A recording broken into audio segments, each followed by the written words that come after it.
नमस्कार दोस्तों, आप सबको मैं स्वागत करता हूं और एक वीडियो में। आज की वीडियो में हम बात करेंगे मनुस्मृति, जो कि हिंदू धर्म का एक शास्त्र है, जो कि मनुवादियों का कुछ रूल्स उनके अंदर लिखा गया है, जो कि समाज के लिए बहुत खतरनाक है, खास करके नारी जाति के लिए और दलितों के लिए। तो आज की वीडियो में हम देखेंगे मनुस्मृति को क्यों जलाना चाहिए या फिर मनुस्मृति को क्यों जलाया जाता है। जी हाँ मेरे प्यारे भाई और बहनों, डॉक्टर BR अम्बेडकर उसने पहले मनुस्मृति को जलाया था और आज तक हर दिसंबर महीना 25 तारीख को मनुस्मृति को जलाया जाता है, जिनको कहा जाता है मनुस्मृति दहन दिवस। तो पहले आप इस वीडियो को देखिए, उसके बाद हम बात करते हैं।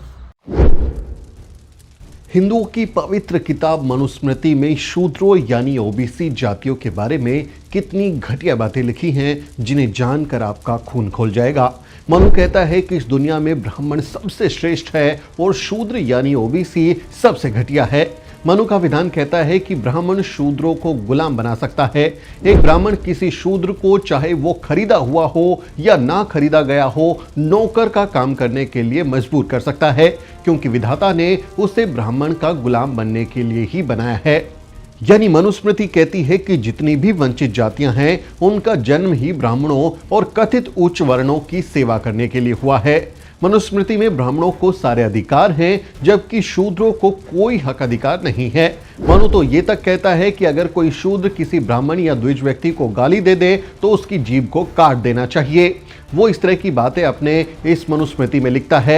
मनु यही नहीं रुका, वो शूद्रों यानी आज की ओबीसी जातियों से इतनी नफरत करता है कि एक श्लोक में वो लिख देता है कि यदि शूद्र अपमान के साथ द्विज के नाम और जाति का उल्लेख करता है तो 10 अंगुल लंबी एक लोहे की गर्म कील उसके मुंह में ठूस देनी चाहिए। मनु आगे लिखता है, यदि कोई शूद्र अहंकार पूर्वक ब्राह्मणों को धर्म का उपदेश दे तो राजा उसके मुंह और कानों में जलता हुआ तेल डाल दे। अब आप अंदाजा लगा सकते हैं कि मनु ओबीसी जातियों से कितनी नफरत करता होगा। मनु कहता है कि ईश्वर ने खुद 4 वर्णों को बनाया है। मानवता के कल्याण के लिए सर्वोच्च निर्माता ब्रह्मा ने अपने मुख से ब्राह्मणों को, अपने कंधों से क्षत्रियों को, अपनी जांघों से वैश्यों को और अपने पैरों से शूद्रों को जन्म दिया है। दुनिया भर में इंसान सिर्फ एक ही प्राकृतिक तरीके से पैदा होते हैं, लेकिन मनु ब्रह्मा के किसी भी अंग से बच्चे पैदा करवा दे रहा है। ये टेक्नोलॉजी भी कमाल की है। मनु कहता है कि भगवान ने कहा कि शूद्र का कर्तव्य निष्ठा पूर्वक और बिना शिकायत किए उच्च वर्णों की सेवा करना है। मनु तो ये भी कहता है कि शूद्रों के पास कोई भी प्रॉपर्टी राइट नहीं होना चाहिए। मनु कहता है कि शूद्रों यानी ओबीसी जातियों के पास खुद की कोई प्राइवेट प्रॉपर्टी नहीं होनी चाहिए। वो मनुस्मृति में लिखता है कि धनवान शूद्र का अस्तित्व ब्राह्मणों के लिए बुरा है। एक ब्राह्मण शूद्र के माल पर कब्जा कर सकता है। यानी अगर आज मनुस्मृति का दौर होता, बाबा साहेब डॉक्टर अम्बेडकर का संविधान नहीं चल रहा होता, तो ओबीसी ना घर बार बना पाते, ना गाड़ी खरीद पाते और ना ही उनके पास कोई खेती की जमीन होती या कोई प्रॉपर्टी होती।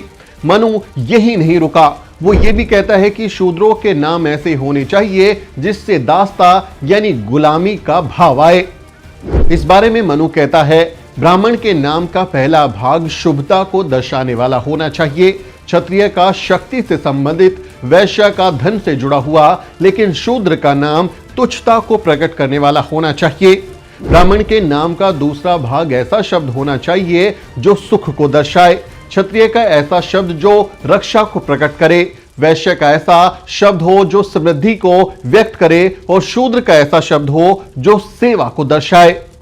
ओबीसी के साथ साथ क्षत्रियों को भी ब्राह्मणों से नीचे बताते हुए मनु लिखता है कि 100 वर्ष का क्षत्रिय भी 10 वर्ष के ब्राह्मण बालक को अपने पिता के समान मानकर व्यवहार करे। आज आप अपने मित्रों के साथ बैठकर लंच या डिनर एंजॉय कर सकते हैं, लेकिन मनुस्मृति में मनु कहता है कि शूद्रों के साथ खाना नहीं खाना चाहिए। मनु लिखता है, ब्राह्मण को कभी भी अन्य वर्णों के व्यक्तियों को भोजन के लिए आमंत्रित नहीं करना चाहिए। यदि वे ब्राह्मण से भोजन की याचना करे तो ब्राह्मण उन्हें अपने बचा हुआ भोजन का हिस्सा दे दे। ये बचा हुआ भोजन भी ब्राह्मण स्वयं न देकर अपने सेवकों के द्वारा घर के बाहर परोसे। आज दलितों, आदिवासियों और ओबीसी को मिलने वाले आरक्षण को कोसा जाता है, लेकिन मनु अपने विधान में ब्राह्मणों, क्षत्रियों और वैश्यों के लिए 100% आरक्षण की व्यवस्था करता है। मनु कहता है कि शिक्षा पर सिर्फ ब्राह्मणों का अधिकार है। मनु लिखता है, शूद्र शिक्षा प्राप्त करने के अयोग्य हैं।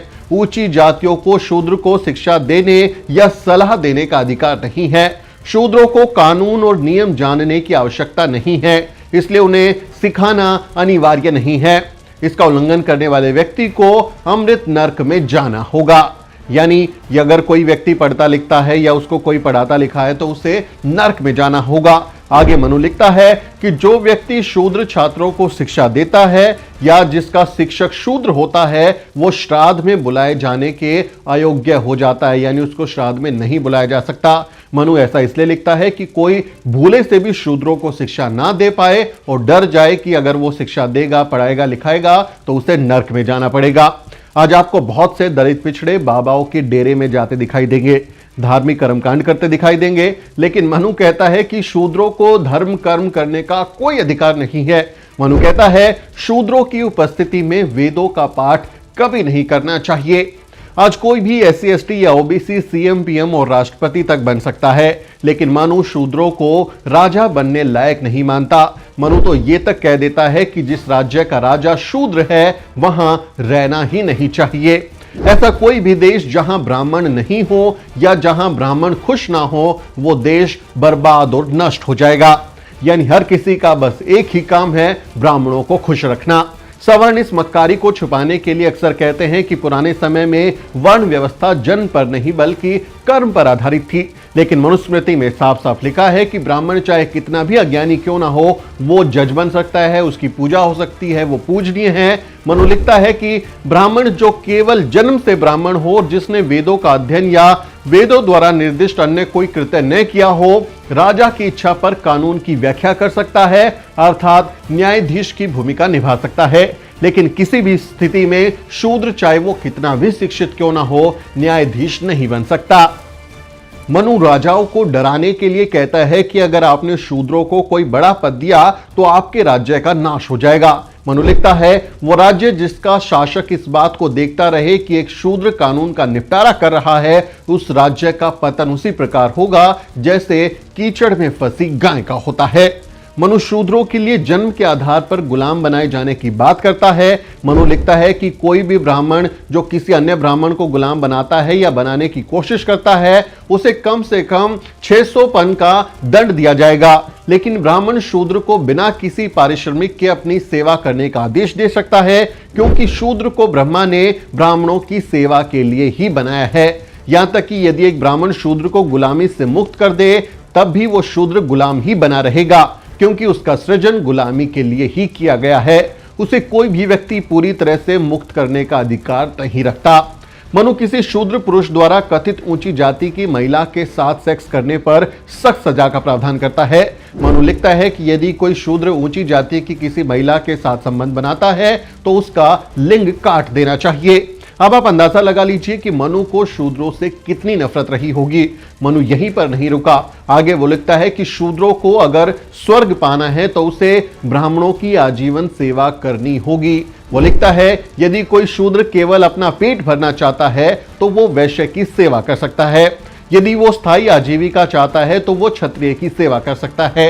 लेकिन यदि वो स्वर्ग जाना चाहता है या अगले जन्म में उच्च या श्रेष्ठ वर्ग में जन्म लेना चाहता है तो उसे ब्राह्मण की सेवा करनी चाहिए।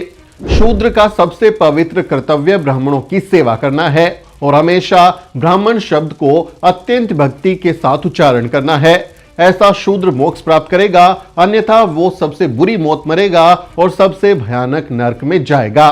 शूद्र को ब्राह्मणों की सेवा करनी चाहिए, चाहे वो स्वर्ग की इच्छा के लिए हो या इस जीवन और अगले दोनों के लिए। जो व्यक्ति ब्राह्मण का सेवक कहलाता है वो अपने सभी लक्ष्यों को प्राप्त करता है। ब्राह्मणों की सेवा को शूद्र के लिए एकमात्र उत्कृष्ट कार्य घोषित किया गया है। इसके अतिरिक्त जो कुछ भी वो करेगा वो व्यर्थ होगा और उसका कोई फल नहीं होगा। आज आप मेहनत करते हैं, अच्छी सैलरी कमाते हैं और अपने घर परिवार के लिए सुख सुविधाएं जुटाते हैं, लेकिन मनु की नजर में आपका ऐसा करना ब्राह्मणों को दुखी करना है। वो कहता है कि आपका अस्तित्व तो सिर्फ ब्राह्मणों की सेवा करने के लिए है, लेकिन अगर आप आज ठीक ठाक रह रहे हो तो मनु को बहुत तकलीफ होगी। मनु इस बारे में लिखता है, कोई भी शूद्र भले ही उसके पास धन इकट्ठा करने की शक्ति हो, अतिरिक्त संपत्ति का संग्रह नहीं कर सकता। ऐसा इसलिए क्योंकि एक सेवक व्यक्ति जिसने धन इकट्ठा कर लिया हो वो अभिमानी हो जाता है, उसमें घमंड आ जाता है और अपने अहंकार या उपेक्षा से वो ब्राह्मणों को कष्ट पहुंचाता है।